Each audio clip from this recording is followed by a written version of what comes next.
Mengapa dosa bisa menghambat rezeki, teman-teman? Konten ini adalah sebuah refleksi budaya dan psikologis di mana kita akan membahas apa pengaruhnya dosa terhadap rezeki yang akan kita dapat. Jadi teman-teman, rezeki itu bukan hanya sekedar uang, atau rezeki itu bukan hanya sekedar harta benda. Di dalam pandangan budaya dan spiritual, rezeki juga mencakup kesehatan, hubungan yang harmonis, ketenangan batin, dan keberkahan terhadap segala sesuatu yang kita miliki. Dalam masyarakat tradisional, konsep rezeki ini seringkali dikaitkan dengan harmoni antara manusia, alam, dan Tuhan. Misal, di dalam budaya Jawa dikenal dengan istilah srawung atau hubungan sosial yang baik. Yang mana hal ini diyakini dapat membuka pintu rezeki. Tetapi, bagaimana jika doa yang hadir di dalam kehidupan seseorang dan apa pengaruh dari dosa yang dilakukan oleh seseorang terhadap rezeki yang dia terima? Dosa dalam banyak tradisi bukan hanya pelanggaran terhadap aturan-aturan agama aja, teman-teman, tetapi juga pelanggaran terhadap harmoni dan keselarasan dengan alam. Di dalam budaya Nusantara, dosa seringkali diartikan sebagai tindakan yang tidak selaras dengan tatanan alam semesta. Misalnya, berbohong atau curang atau merugikan orang lain. Tetapi ternyata hal ini tidak hanya merugikan orang lain, tetapi juga akan merusak keseimbangan energi positif di dalam kehidupan kita, teman-teman. Secara psikologis, tindakan dosa sering meninggalkan rasa bersalah. Jadi teman-teman, badan kita ini secara fitrah udah didesain sama Allah bahwa setiap kali kita melakukan hal yang salah, itu selalu akan ada rasa tidak nyaman dan rasa bersalah. Itu secara fitrah. Hanya seringkali kita sendirilah yang membiasakan hati kita untuk terbiasa melakukan atau menerima ketidaknyamanan itu sehingga hal itu menjadi biasa untuk kita. Contoh. Ada orang yang pertama kali dia berbohong, nggak nyaman tuh di dalam dirinya gitu ya. Dia berbohong sekali nggak ketahuan, terus dia coba lagi berbohong kedua kali nggak ketahuan, tapi rasa nggak nyaman itu tetap ada gitu. Nah, karena hal tersebut terus-menerus dia biasakan di dalam dirinya, sehingga akhirnya dia sudah terbiasa dengan ketidaknyamanan itu gitu. Jadi sebetulnya kita sendirilah yang melawan atau membiasakan diri kita terhadap rasa tidak nyaman yang sebetulnya secara fitrah diri kita itu selalu memberikan sinyal pada saat kita melakukan hal-hal yang salah di dalam hidup kita, teman-teman. Makanya ada beberapa kayak gini,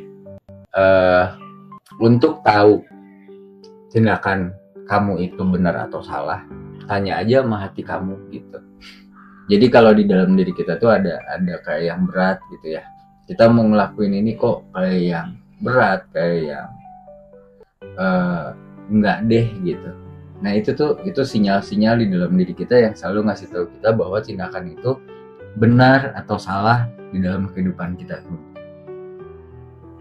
Jadi secara psikologis, tindakan dosa ini sering meninggalkan rasa bersalah, yang hal itu dapat mempengaruhi produktivitas dan hubungan kita dengan orang lain.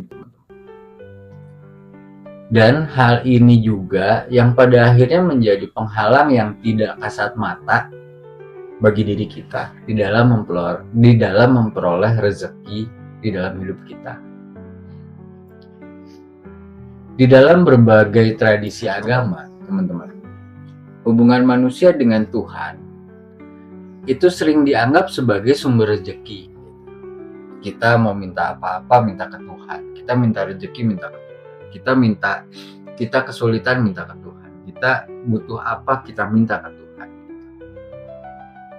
Yang mana ketika kita melakukan dosa, hubungan ini tuh gitu ya, hubungan connecting antara kita sama Tuhan itu akan menjadi renggang. Di Islam misalnya terdapat konsep yang kita sering sebut dengan barokah atau keberkahan, yang mana hal ini sering dihubungkan dengan ketaatan dan kebaikan hati. Dosa, terutama jika terus-menerus dilakukan dan kita terus-menerus membiasakan diri kita untuk mengabaikan ketidaknyamanan atau sinyal yang Allah kasih ke kita, dan kita tidak segera bertaubat gitu ya.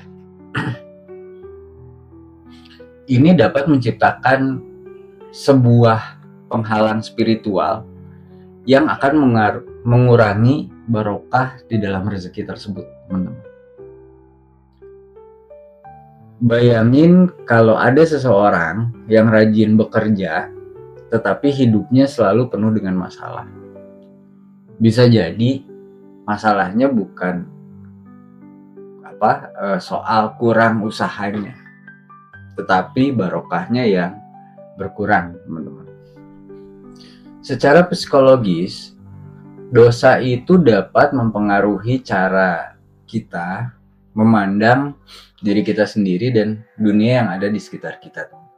Rasa bersalah yang tidak terselesaikan itu seringkali berubah menjadi rasa tidak percaya diri. Misal, ada seorang karyawan yang pernah melakukan kesalahan serius di tempat kerja atau di kantornya gitu ya. Mungkin merasa cemas atau hal itu menjadikan karyawan tersebut menjadi tidak nyaman di dalam situasi tertentu di tempat dia bekerja. Yang mana hal ini dapat mempengaruhi kinerjanya pasti gitu. Dan menjadi penghambat peluang positif buat si karyawan ini, kayak kenaikan gaji atau promosi jabatan gitu. Hanya karena dosa tuh gitu ya. Jadi teman-teman, dosa yang nggak disadari, hal kecil misalkan kayak kita selalu menunda-nunda pekerjaan atau nggak jujur di dalam pekerjaan gitu ya, itu tuh bisa menciptakan pola pikir negatif yang pada akhirnya akan menghambat rezeki yang akan kita terima. Rezeki seringkali datang melalui hubungan sosial.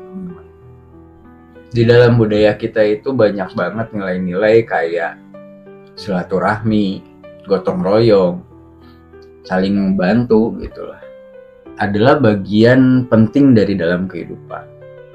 Nah, dosa kayak misalnya berbohong, memfitnah, atau berbuat curang, itu dapat merusak hubungan sosial dan mengurangi kepercayaan orang lain kepada kita. Sehingga ketika kepercayaan orang itu hilang, peluang-peluang baik yang tadinya seharusnya terbuka pun akan menjadi tertutup, teman-teman. Misal ada seorang pedagang yang terkenal curang sama pelanggannya gitu ya. Tentunya hal ini akan menjadikan pelanggan-pelanggan itu kapok belanja di warungnya dia. Dan ini kan jelas akan menghambat rezeki si pedagang tersebut gitu, teman-teman. Di dalam budaya Nusantara terdapat keyakinan bahwa rezeki adalah bagian dari takdir yang bisa diusahakan melalui perilaku yang baik. Konsep seperti karma di dalam budaya Bali misalkan gitu ya, atau kalau di tradisi Minangkabau itu ada konsep tabuik gitu. menunjukkan bagaimana perilaku seseorang itu akan mempengaruhi keberuntungan dan kelancaran di dalam hidupnya, teman-teman. Yang mana jika seseorang berbuat dosa, ia tidak hanya merugikan dirinya sendiri, tetapi juga akan merugikan lingkungannya. Nah, sebagai contoh nih, kalau ada seseorang yang melanggar norma adat misalnya, mungkin orang itu akan dikenai sanksi sosial yang berdampak pada kehidupannya. Dia jadi dikucilkan gitu ya di lingkungannya, dia jadi dijauhi, dia dianggap sebagai pribadi yang buruk, yang pada akhirnya hal itu akan mempengaruhi rezeki-rezeki yang ada di dalam. Teman-teman, dosa sendiri tidak harus menjadi penghalang permanen di dalam hidup. Dalam hal ini maksud saya adalah dosa yang sudah terlanjur kita lakukan gitu ya. Karena di dalam semua tradisi spiritual selalu ada konsep yang namanya pengampunan dan perbaikan diri. Kayak kalau di Islam ada taubat dan istighfar sebagai cara untuk membuka kembali pintu rezeki. Atau di beberapa budaya lokal ada ritual-ritual atau upacara-upacara tertentu untuk meminta maaf kepada Tuhan atau leluhur, yang dimana tujuannya ritual ini dimaksudkan untuk mengembalikan rezeki-rezeki yang mungkin mereka anggap tertahan karena dosa-dosa tertentu. Secara psikologis, teman-teman, memaafkan diri sendiri dan mengambil langkah untuk memperbaiki kesalahan adalah sebuah bentuk terapi yang paling baik, paling kuat. Bayangin kalau ada seorang petani yang dia merasa gagal karena pernah curang di dalam pembagian hasil panen misalkan gitu ya. Dengan meminta maaf sama rekan-rekannya dan bekerja lebih jujur, tentunya petani ini bisa kembali memperoleh kepercayaan dan kelancaran di dalam usahanya. Terlepas dari dosa, cara kita mengelola rezeki juga menjadi sangat penting, teman-teman. Di dalam tradisi budaya dikenal prinsip yang namanya cukup dan rasa syukur. Banyak orang yang merasa rezekinya seret bukan karena kurang, tetapi karena tidak cukup bijak dalam mengelola apa yang mereka sebenarnya sudah miliki, teman-teman. Misal, hidup yang boros atau tidak peduli dengan kewajiban sosial seperti sedekah, zakat gitu ya. Karena di dalam psikologi, rasa cukup adalah bagian dari kebahagiaan yang sejati, teman-teman. Di dalam budaya Jawa, hal ini dikenal dengan istilah urip iku urup, yang berarti hidup itu harus memberi manfaat. Di dalam psikologi juga, perbuatan baik kepada orang lain itu dapat meningkatkan rasa bahagia dan membuka peluang baru di dalam hidup kita. Misal, seorang yang sering membantu tetangganya mungkin akan mendapat rekomendasi pekerjaan atau bantuan misalkan di saat dia sedang kesulitan. Tapi sebaliknya, dosa yang menyakiti orang lain justru bisa menutup semua peluang ini, teman-teman. Pada akhirnya, rezeki adalah tentang harmoni. Harmoni dengan Tuhan dan harmoni dengan sesama manusia. Bahkan, rezeki adalah harmoni dengan alam dan dengan diri kita sendiri. Dosa adalah penghalang yang menciptakan ketidakseimbangan. Namun, dengan kesadaran, taubat dan perbaikan diri, pintu-pintu rezeki dapat kembali terbuka. Jadi, mari kita jadikan hidup ini lebih bermakna dengan berbuat baik dan menjaga harmoni-harmoni yang ada di sekeliling kita. Sehingga rezeki yang datang tidak hanya harta yang banyak, tetapi juga dipenuhi dengan keberkahan. Sekian konten saya kali ini, teman-teman. Semoga kita menyadari bahwa segala sesuatu yang kita lakukan yang berdampak kepada dosa kita sadar bahwa hal ini akan mempengaruhi rezeki kita di dalam kehidupan kita.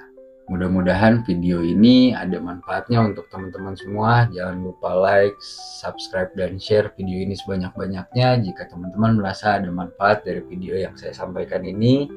Sampai ketemu di konten selanjutnya. Assalamualaikum warahmatullahi wabarakatuh.